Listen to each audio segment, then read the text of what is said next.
everyone, and welcome back to Crystal Clear, a University Guide. So in this vlog today we're going to be doing something a little bit different because I'm not going to be the one talking. Instead today I'm going to have an incredible interview with the amazing Stevie Williams, one of the artistic directors from Stantor Theatre. Stantor Theatre is an incredible company that I've been fortunate enough to collaborate with. So instead of me telling you more about Stevie and his company, I'm going to hand it over to him to tell you a bit more himself. So Stevie, please tell us a bit more about who you are, what you do and how you set up your company. So we started by collaborating with one of my best friends who owned a dance company up in London. So he'd studied at Laban and he wanted to create a piece of dance-based theatre, and I use dance and music in all of the work we do.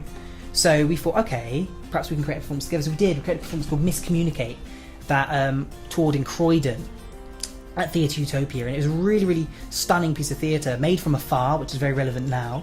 So they made all the dance, we made all of our sort of theatre-y bits, and then we collaborated one day together to build the performance, and we sold out, and it was a really great run, really great sort of first tour, I suppose. So Stantor Theatre has been running since 2015, so a few years, and it was started to basically deliver classes and performances around mental health. So mental health has always been important to both myself and my wife, Carly Williams. We both began the company before we were married, and we began it to sort of use our skill set. So our skill set has always been theatre making, as well as sort of music and artistic installations. And we wanted to incorporate that to basically broaden the term of theatre, so that theatre wasn't seen as just sort of traditional based theatre, but it was seen more broadly and artistically.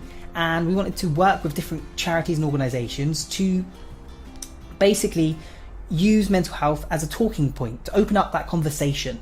We wanted to humanise otherwise dehumanised conditions. So one of our first projects was actually a project called Schizophrenia, which was a performance and sort of workshop-y kind of things, I suppose, where we worked with psychologists, doctors and therapists, as well as patients and carers of people who had schizophrenia.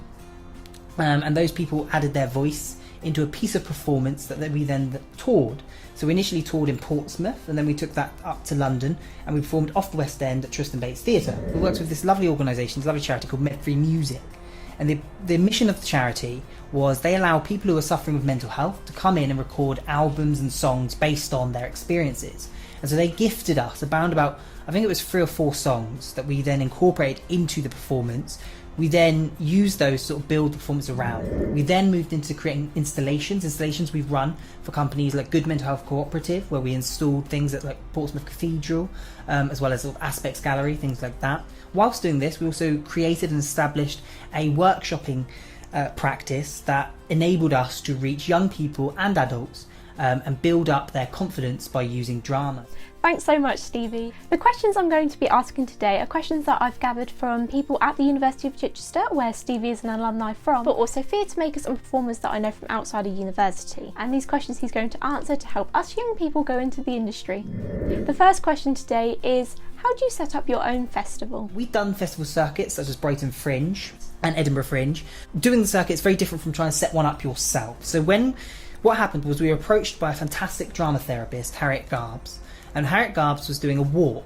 So imagine a 2-day event where people were going to different sort of artistic installations and sort of performance festivities. We wanted to create a kind of performance-based festival as more of a trail and walk that had different performances and different installations set up throughout the city. This was going to happen this year, and it sort of started working, I believe, last year, the end of last year, into this year. And we're going to build it this year with the walk, and we had several artists involved, and it was going to be sort of all catered around mental health performance. There are a lot of legalities you have to sort out. You've got to sort things out with councils. Luckily Harriet was working with the council, and that's how we negotiated that there. This was in Swindon, I think I forgot to mention that. So hopefully that will come back next year. Thank you so much, Stevie. So the next question is, can you tell us a little bit about funding options and the different routes we can take? So funding options. Now I know this is a huge thing, especially when you're starting out. How do you fund your work, your practice, your life effectively? Because it's all well and good saying you want to perform, saying you want to be in theatre, and then hitting the real world and be like, oh, how do I do it? Myself and Carly and the people who work for us. So we have a small team that works for us, Poppy Lowe's, Joe Fretwell, and a lovely drama therapist called Rosie. And the sort of team itself has always worked on a freelance basis. That means we freelance for other companies, going on tours, doing different works. And I know that's not what we want to hear when it comes to funding, that we have to freelance our work as well. Freelancing your skills and working with others and collaborating is sort of a fantastic way of, number one, generating income, and number two, getting yourself out there. Funding wise, we're funded by the Arts Council. Carly deals with all of our funding, and she's fantastic at writing those bids. It's just about taking the time and spending the time to write those bids, sending them to people, not being afraid to talk, not being afraid to communicate with the Arts Council beforehand, during and after. There are other pots of funding as well, so we've been funded by Awards for All. Now, Awards for All fund charities and charity-based, or CICs, organisations. Now, how we've achieved funding through them is we've worked a lot with charities. Councils also give pots of money, so we've been funded by Cambridgeshire City Council when we did the Library Presents. Library Presents was run by Babylon Arts. It's really hard talking about funding because there's so many different funding bodies out there, from Wellcome Trust to Arts Council to smaller pots like councils. The best bet is to literally go onto places like Arts Rabbit, Arts Quest, go onto the Arts Council website, having a look through there, because they have a list of funding bodies. Now, I did extensive, and Carly did extensive research on all the different funders that are available and out there for arts, for theatre. Because if you don't do the research, you don't know who's out there. And there are literally hundreds, and they are there to support you. Thanks again so much, Stevie. Could you tell us a little bit about reaching out to local councils for funding or putting on projects? So, when it comes to local councils, your best bet is to look up who your local council is. You might be in the borough of a city, but your local council might be someone else. So understanding who your local council is and then approaching them. By approaching them, I mean going onto their website and having a look through it, seeing what projects do they have, what library-based projects, what cultural-based projects do they have, and what kinds of funding pots might there be. If your project's in, let's say it's in the environment, for example, going on there and looking through all their environment information and seeing if there's little pots of money they've given before and going through that way. That's probably your best bet when it comes to local council-based funding. Hampshire City Council, so we were a HCC provider, which just means we were providing a service for the Hampshire City Council, and that was just sort of a process that we went through with a school, because we were working with a school. Alright, now for the scary question. Can you tell us a little bit about the Arts Council application process and just kind of how to get through it? Oh, Arts Council's hard. So Arts Council's hard. We have had a lot of success with the Arts Council. But that's not my success. It's Stantor Theatre's success, but as I say, I'm not the person who writes the funding applications. I write a lot of commissions. That's sort of what I do. I write the commissions and I help direct the pieces of performance and be in the pieces of performance. But Carly is really the mainstay director and the mainstay applicant writer, especially for Arts Council. So she would have far more insight than I will when it comes to the application. But I know from watching what she does and sort of being a part of those conversations, it's just about taking your time, showing them to people, talking about them, looking through the guidance. So I think one of the main things that people don't appreciate when they write those applications is there's a lot of guidance the Art Council give you on their website, which you can download and read, and just checking that out, making sure we're ticking those boxes. Thank you, Stevie. Could you now tell us a little bit about how to get work abroad? We've toured abroad, so I think that's probably where this question comes from, and that's an experience. It's really fun. Obviously, it feels really cool, having your plane tickets paid for you, your hotels paid for you. How to do it? Gosh, I mean, British Council are fantastic. Are fantastic. They will fund projects to go abroad. So probably the easiest way, which isn't the way we did, but there are festivals. So you can type in arts festivals, the theatre festivals on Google, and there's a directory there that has the French festival, fantastic. And you can you can apply to take a show to the French festival, you pay your fee, you advertise, you contact the venues through the festival's official website, and get all that sorted, and then just fly over there and do it, or go through the tunnel. I mean, we performed in Athens, and we were performing on the island of Centolina. And so we went quite far, and with us, we collaborated with a company, which, is a theme here. Collaboration is going to be your key when it comes to theatre and performance, not being afraid to work with others to support each other, because that's sort of how the industry functions and works, especially when you're on this side of it, which is about supporting other people, going to people, contacting them, talking to them.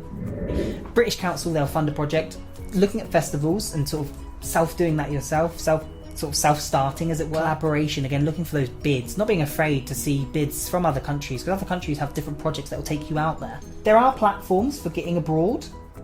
just making sure you have all the licenses, having your liabilities, having your sort of legality sorted, whether it means going to an attorney, going to different places to work out what kind of legal systems you need.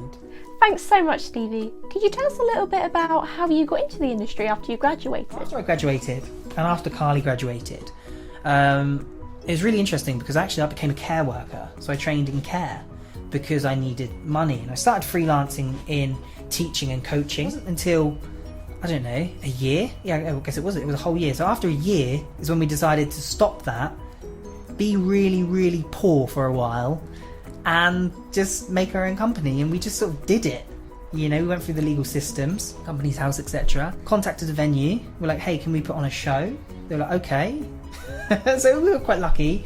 And then it was a case of like securing funding. I think for our first show, we didn't actually secure funding. We just sort of did it out of our own pockets, out of our own backs. So we just sort of invested our own money, invested our own time, and did that because that's what we wanted to do. And then we started running the workshops, the complementary drama straight away, working with schools. All I can say there is, you know, if you want to do it after you graduate, just do it. Just go into it, whether it means applying for roles in theatres, applying for roles in terms of parts in shows, contacting artists or theatre companies that you're interested in, seeing if they have programs where you might be able to work with them for a little bit of work experience. The next question is how to apply to perform at different venues. So we are a resident theatre company at the Mayflower Theatre and the Guildhall Studio in Portsmouth and Southampton respectively. But before that we were also a resident theatre company at Groundlings Theatre in Portsmouth. One of the things we did was just contacting the theatres, just contacting them, getting the names of the people. Don't just contact the office. Look on the websites, contacting people, seeing if they'd be interested in your show, your performance, your venue.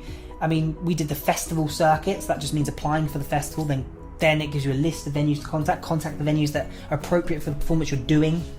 So yeah, just, I mean, there's not really a guide to how to apply. We've been lucky as well because we've known a few people who've owned venues, or you know, we've worked with people who know people, etc.